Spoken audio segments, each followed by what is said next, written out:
बिस्मिल्लाहिर्रहमानिर्रहीम। अस्सलाम वालेकुम वरहमतुल्लाहि वबरकातुह। मलका और रहमदिल बादशाह। एक दफ़ा का जिक्र है कि किसी मुल्क पर एक रहमदिल बादशाह हुकूमत करता था। उसकी दो मलका थीं। छोटी मलका उसकी तरह रहमदिल थी। उसके 3 बच्चे थे, जबकि बड़ी मलका औलाद की नेमत से महरूम थी। बादशाह छोटी मलका और उसके बच्चों से बहुत प्यार करता था। वीडियो में आगे बढ़ने से पहले तमाम दोस्तों से गुजारिश है कि अगर हमारा चैनल सब्सक्राइब नहीं किया, चैनल को सब्सक्राइब जरूर कर दें और वीडियो को लाइक और शेयर करना ना भूलें। जिसकी वजह से बड़ी मलका छोटी मलका से हसद करती थी। एक दिन उसने अपनी शौकीन और उसके बच्चों से निजात हासिल करने के लिए साजिश तैयार की, जिसके लिए महल के एक मुलाजिम को भी साथ मिला लिया। एक रोज जब तीनों बच्चे बाग में खेल रहे थे और उस वक्त वहाँ उनके सिवा कोई नहीं था, मुलाजिम बच्चों के पास आया और उनसे कहने लगा कि आओ मैं तुम्हें पूरे बाग की सैर कराता हूँ। बच्चे बहुत खुश हुए और मुलाजिम के साथ चल दिए। वो बच्चों को बाग के दूसरे कोने में ले गया, जो महल से काफी फासले पर था। वहाँ उसने पहले ही से एक बड़ा गड्ढा खोदा हुआ था। जब बच्चे उस गड्ढे के पास पहुँचे तो मुलाजिम ने तीनों को उसमें धक्का देकर उसे मिट्टी से भर दिया। बच्चों को जिंदा दफनाने के बाद महल में वाक़े अपने क्वार्टर में जाकर उसने अपना हुलिया ठीक किया। 1 घंटे बाद उसे बादशाह की रिहाइश से चीखों पुकार की आवाजें आने लगी। वो महल में पहुंचा तो बादशाह समेत तमाम दरबारियों को तीनों शहजादों की गुमशुदगी की वजह से परेशान पाया, जबकि छोटी मलका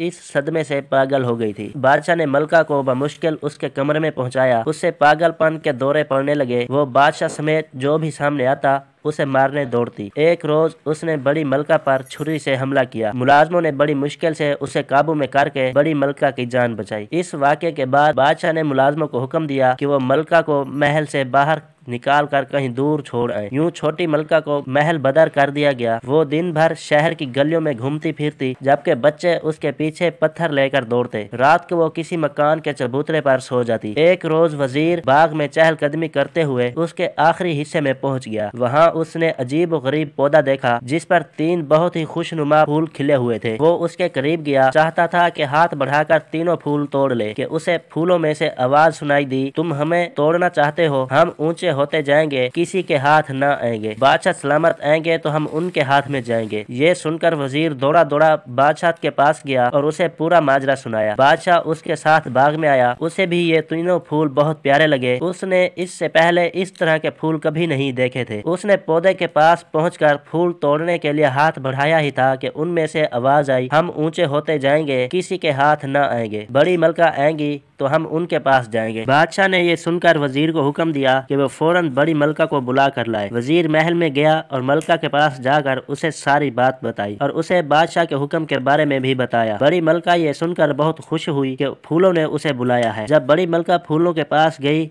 और उन्हें पकड़ने लगी तो फूलों में से फिर आवाज आई, हम ऊंचे होते जाएंगे, हम किसी के हाथ न आएंगे। छोटी मलका आएंगी तो हम उनके हाथ में आएंगे। बादशाह ने ये सुना तो वो बहुत परेशान हुआ, क्योंकि छोटी मलका को महल से निकाल दिया था। बादशाह ने अपने मुलाजमीन को भेजा कि वो मलका को ढूंढे। जल्द ही छोटी मलका मिल गई और उसे बाग में लाया गया। जैसे ही छोटी मलका ने फूलों को हाथ लगाया तो वो फूल बच्चों में तब्दील हो गए। छोटी मलका अपने बच्चों को देखकर बहुत खुश हुई। बादशाह ने जब बच्चों से तफसील पूछी तो उन्होंने बताया कि उन्हें मुलाजिम यहाँ लाया था और उसने हमें गड्ढे में फेंक कर जिंदा दफनाया था। उसी वक्त यहाँ से एक परी गुजर रही थी, उसने हमें फूल बना दिया और कहा कि जब वजीर यहाँ से गुजरेगा तो तुम उसे ये कहना। ये सुनकर बादशाह ने मुलाजिम को बुलाया और उससे पूछा कि तूने ऐसा क्यों किया। उसने बताया कि उसे ये सब बड़ी मलका ने करने को कहा था। ये सुनते ही बादशाह ने हुक्म दिया कि बड़ी मलका और मुलाजिम को अंधे कुएं में डाल दिया जाए, लेकिन छोटी मलका ने बादशाह को ऐसा करने से मना किया और उन्हें माफ कर दिया। बादशाह ने भी उन्हें माफ कर दिया। फिर सब हंसी खुशी रहने लगे। दोस्तों, अगर हमारा चैनल सब्सक्राइब नहीं किया तो चैनल को सब्सक्राइब जरूर कर दें, ताकि हमारी हर आने वाली वीडियो का नोटिफिकेशन आप तक पहुंच सके और वीडियो को लाइक और शेयर करना ना